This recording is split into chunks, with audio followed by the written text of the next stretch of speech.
Greetings, curious souls and seekers of the strange. Imagine working late into the night in an ancient, imposing building with long corridors and towering shelves. Now picture shadows accompanied by the eerie sounds of whispers and thumps, even sinister laughter echoing through those empty halls. What starts as a charming old-world experience quickly turns into a terrifying ordeal sent to number 11 from a librarian, the identity of whom has been withheld by their own request. This letter has it all: mysterious noises, shadowy figures, and a past steeped in dark secrets. Trust me, you're going to want to hear every detail of this harrowing account. Let's dive in. Dear number 11, I want to share with you some of the strange and unsettling experiences I've had at my job at the old library here in... It's been a whirlwind, and I need to get this off my chest because I don't know who else to turn to. The library is an imposing building, ancient and grand, with towering bookshelves and labyrinthine corridors. On my first day, I was immediately enchanted by its old-world charm, but that enchantment soon gave way to unease. It started with the noises. During the day, when the library is open and filled with patrons, I would hear odd sounds, thumps, whispers, and even laughter. Every time I tried to find the source, there was nothing there. The patrons seemed oblivious, and my colleagues brushed it off as the building settling, but it felt like more than that, like someone or something was watching. Over the past few weeks, several patrons have come forward with their own eerie experiences. One woman claimed she felt a cold hand brush against her neck while she was browsing the historical archives. A man reported seeing fleeting shadows darting between the shelves, only to vanish when he turned to look. And a little girl, her eyes wide with fear, told her mother she had seen a dark man standing in the corner of the children's section smiling at her. These reports, dismissed as overactive imaginations by my colleagues, only added to my growing sense of dread. Last week, I was scheduled to work alone in the evening to close up. I know it's a bit of a cliché, the lone librarian in the spooky old building, but I didn't think anything of it at the time. As the evening wore on, the noises grew louder and more frequent. I heard books falling, doors creaking, and once a guttural laugh that made my blood run cold. I tried to stay focused on my work, but my heart was racing. At around 10 p.m, I heard a loud thump, followed by hurried footsteps in one of the back rooms.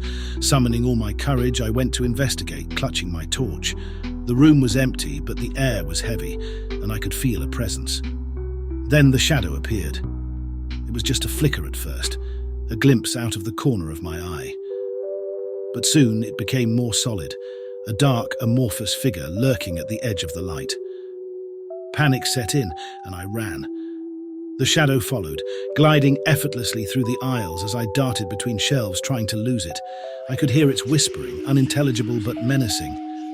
I reached the main hall, heart pounding, when I tripped and fell hard onto the cold stone floor. The shadow loomed over me, and for a moment, I thought it was the end. But then it dissipated, leaving me gasping and trembling. Shaken but desperate to understand what was happening, I decided to stay and confront whatever was haunting the library.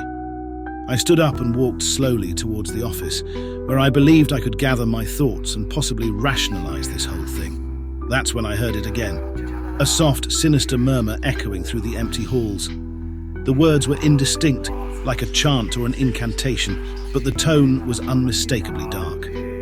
I froze, straining to catch more, but the murmur faded into an oppressive silence that hung in the air like a thick fog. For a long moment I stood there, enveloped in the stillness, every sound amplified in the vacuum left by the murmur.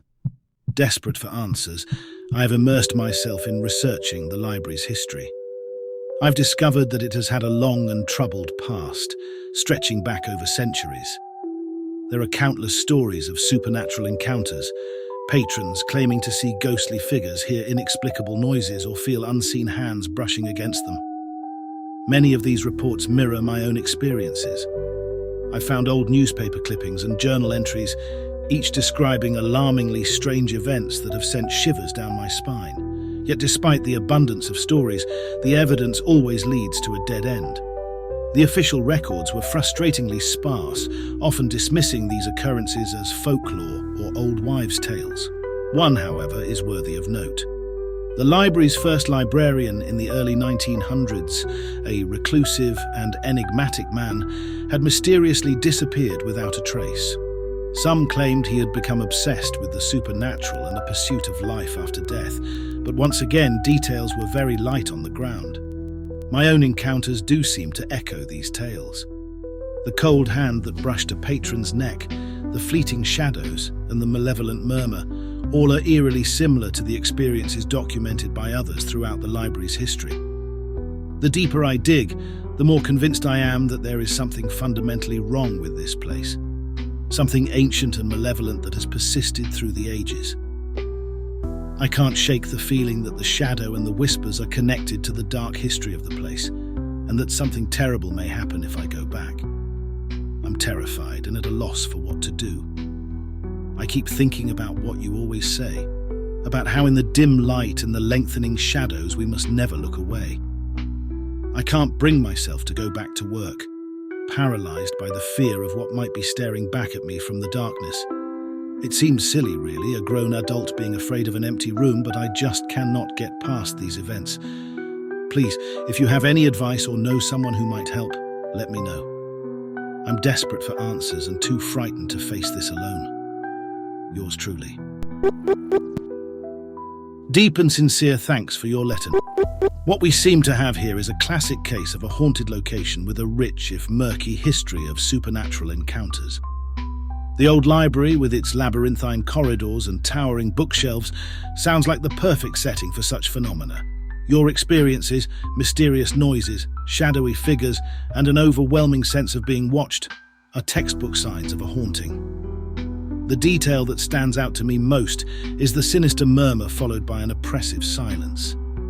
This suggests a presence that's not just residual energy but something more intelligent, perhaps even, as you suggest, malevolent. Your research into the library's history has revealed a pattern of similar occurrences, but frustratingly, all leading to dead ends and folklore. This is typical in many haunting cases where official records are scant and oral histories or legends fill the gaps. The disappearance of the first librarian and his obsession with the possibility of an afterlife adds a layer of intrigue and perhaps a clue to the origins of these disturbances. It's possible that whatever rituals or practices he engaged in could have opened a doorway to something dark that still lingers today. My advice is to proceed with caution. If you're not already doing so, document everything. Dates, times, specific occurrences. Consider bringing in a professional paranormal investigator to conduct a thorough examination of the site. And most importantly, trust your instincts. If you feel unsafe, don't hesitate to step away. Now, I invite you, the viewer, to voice your opinion. What do you think is happening here? Is it a classic haunting, or could there be something even more sinister at play? Drop your thoughts in the comments below and let's get a discussion going.